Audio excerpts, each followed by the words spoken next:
what's up guys, kembali lagi di channel saya, channel Heriando. Oke guys, sebelum nonton jangan lupa like, komen, dan subscribe di bawah. Oke, langsung skip ya.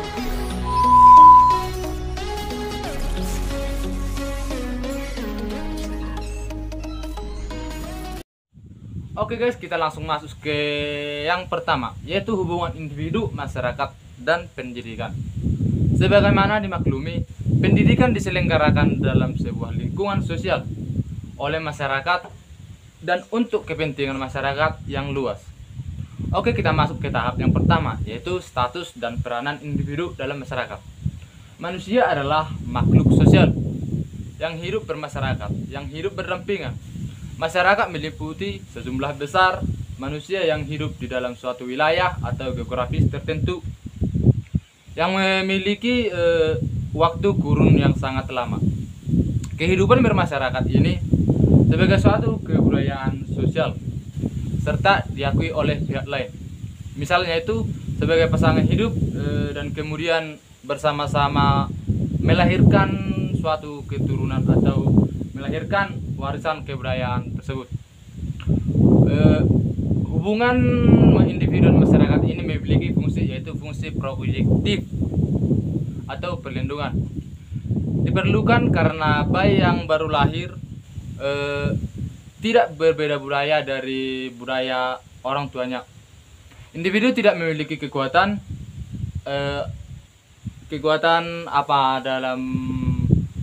dalam berhadapan dengan masyarakat.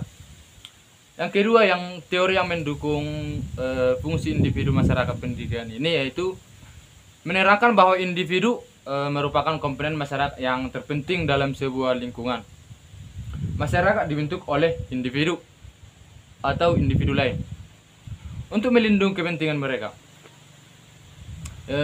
Berikutnya, teori yang mendukung hubungan individu ini adalah berpandangan bahwa individu dan masyarakat memiliki posisi yang seimbang. Masyarakat diakui berpengaruh terhadap karakteristik individu, tetapi masyarakat pun terdiri dari individu-individu yang saling mendukung.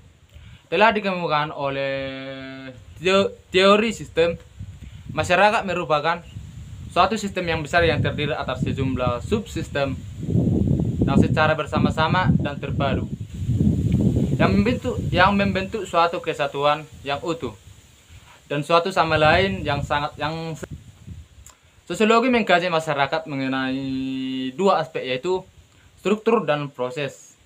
Struktur masyarakat adalah jaringan hubungan status dan peranan antara komponen masyarakat dan yang diakui secara tersusun atas dasar variabel tertentu. Dalam masyarakat, setiap individu memiliki status dan peranan. Status adalah kedudukan atau posisi seseorang dalam masyarakat. Misalnya status ketua RT, kepala desa, dan lain sebagainya. Peranan seseorang guru adalah perilaku yang seharusnya dilakukan oleh guru, dan seterusnya. Dalam sosiologi dikenal dengan adanya 3 komponen status, yaitu yang pertama, status bawah atau askrip status. Yang kedua, status hasil usaha atau achieve status. Yang ketiga, status yang diberikan atau achievement status. Status bawah ini adalah suatu status yang dibawa sejak lahir. Misalnya status sebagai orang tua, bangsawan, status yang sebagai perempuan. Askrip status juga meliputi karakteristik yang tidak bisa diubah. Misalnya itu status sebagai orang tua, sebagai anak, atau sebagai cucu. Masyarakat menginginkan adanya tertib sosial atau social order. Tertib sosial itu bisa terjadi apabila semua warga masyarakatnya itu berperilaku atau melakukan peranan di dalam suatu tempat tertentu.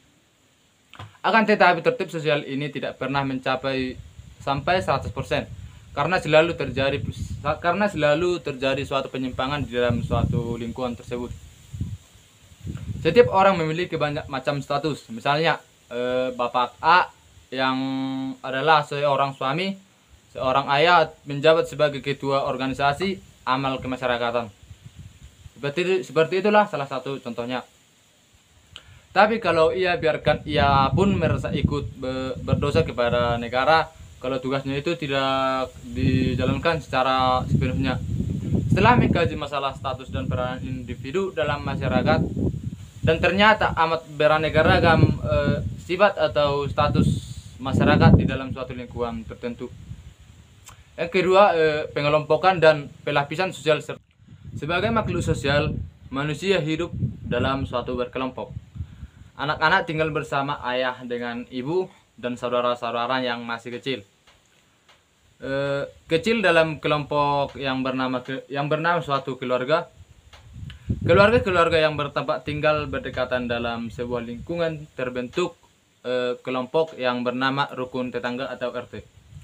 Semua yang mempunyai kesamaan karakteristik tetapi tidak mempunyai kedekatan hubungan secara fisik dikategorikan sebagai suatu golongan seperti anak usia di bawah 5 tahun di seluruh Indonesia. Pengelompokan sosial ini bisa berdasarkan atas berbagai hal seperti jenis kelamin, usia, pendidikan, ekonomi, agama, dan kerja, dan lain-lain sebagainya. Charles Harton Soley berpendapat bahwa orang pertama yang memberikan julukan kelompok primer kepada kelompok kecil yang orang-orangnya di dalamnya itu saling mengenal dengan akrab. Keluarga adalah contoh yang paling tepat kelompok anak-anak sepermainan, kelompok belajar, kelompok pengajian, dan kelompok-kelompok kecil sejenis lainnya. Sebagai pasangan konseptual dari kelompok primer ke kelompok sekunder berupa kelompok-kelompok orang yang mempunyai kepentingan sama meskipun tidak saling mengenal satu sama lain.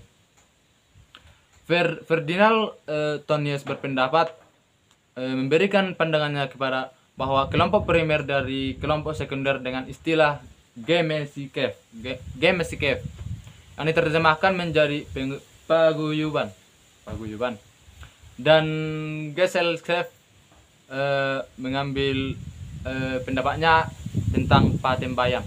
Perlu diperhatikan bahwa dalam kelompok sekunder bisa terdapat kelompok-kelompok primer yang anggota-anggotanya memiliki hubungan yang akrab. Adapun pengertian kelompok dalam kelompok luar ataupun kelompok dalam, yaitu kelompok dalam atau orang seperti kita digunakan untuk menyebut orang-orang sekelompok. Misalnya siswa-siswa dalam satu sekolah menyebutnya kita satu sama lain dengan siswa dari sekolah lain, dipandang sebagai kelompok luar. Satu hal lagi yang situasi pengelompokannya sosial yang banyak kaitannya dengan pendidikan adalah pengelompokan atas dasar tempat tinggal, yaitu penduduk desa dan kota. Contohnya itu di luar Jawa atau dalam daerah kita sendiri. Kelompok sosial yang dibicarakan di atas dapat dikatakan permanen.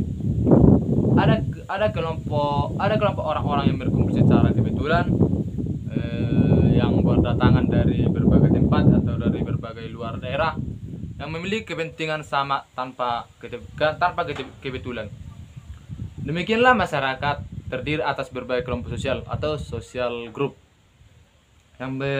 Setiap kelompok kadang-kadang membedakan diri suatu sama lain dengan menentukan suatu simbol atau menandakan simbol-simbol yang berlainan, bahkan memiliki tradisi tertentu.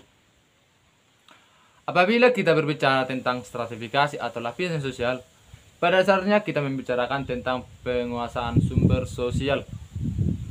Menurut Max Weber pada tahun 1981, ada tiga faktor sosial yang ketidakmerataan pemilihan penyebab terjadinya pelapisan sosial, yaitu kemakmuran atau wild status sosial, dan memiliki status serta posisi puncak sehingga gaya hidupnya pun mantap dan anggun. Lapisan menengah atas ditandai dengan kondisi ekonomi yang cukup aman dan stabil. Lapisan bawah atas ditandai dengan kondisi ekonomi yang sangat kurang, yang masih pas-pasan dalam suatu keluarga tersebut dan serba kekurangan. Ada kecenderungan bahwa di antara orang-orang dan strata sosial yang terjadi pergaulan yang yang lebih akrab dibanding dengan dari strata sosial yang berbeda. Selanjutnya ada masyarakat yang memiliki sistem pelapisan sosial terbuka. Artinya itu warga pun berkesempatan untuk naik derajatnya itu supaya tidak tertinggal dari yang lain. Mengenai pendidikan dan status sosial ini, ada pelapisan sosial yang telah dikemukakan banyak penelitian yang dilakukan di berbagai masyarakat dan bangsa. Meskipun demikian, banyak yang perlu digarisbawahi. Pertama-tama itu ditemukannya bahwa sikap dan perhatian akan pendidikan ada kaitannya dengan lapisan atau status sosial. Yang kedua itu pendidikan lebih mengutamakan kelas menengah atau cukup kuat untuk mendukung kepentingan pendidikan bagi anak-anaknya. Yang ketiga itu keberhasilan pendidikan di sekolah tidak semata-mata disebabkan oleh kemampuan peserta didik dalam belajar, melainkan lebih sering bergantung kepada dukungan finalitas oleh orang tua. Yang keempat itu adalah ada dua pandangan teoris yang berbeda tentang pengaruh pendidikan pada mobilitas sosial. Yang pertama itu pandangan bahwa pendidikan merupakan sarana mobilitas sosial yang vertikal, dan yang kedua itu bahwa pendidikan khususnya pada masyarakat kapitalis merupakan sarana untuk mengekalkan kelas sosial dan mempertahankan status sosialnya. Orang tua dan pemuda desa yang hendaknya berpendidikan itu sangat bermutu akan berusaha untuk bersekolah di kota meski menanggung risiko yang lebih berat. Di negara kita perbedaan semacam itu terjadi antara sekolah-sekolah Pulau Jawa dan di luar Pulau Jawa. Padahal sebenarnya kita membutuhkan pembaharuan di bidang pendidikan ini melalui kreativitas masyarakat yang harus dipikirkan oleh cara menghindari munculnya rasa ketidakadilan itu.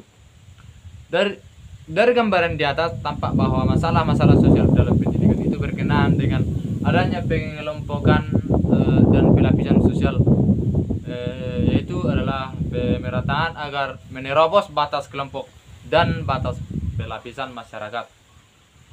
Hasil pendidikan yang baik itu adalah pada suatu bidang keahlian akan lebih mudah tercapai apabila didukung oleh bakat, bahkan pada hal-hal tertentu yang peranan bakat dalam perbaikan status sosial lebih menonjol kepada pendidikan.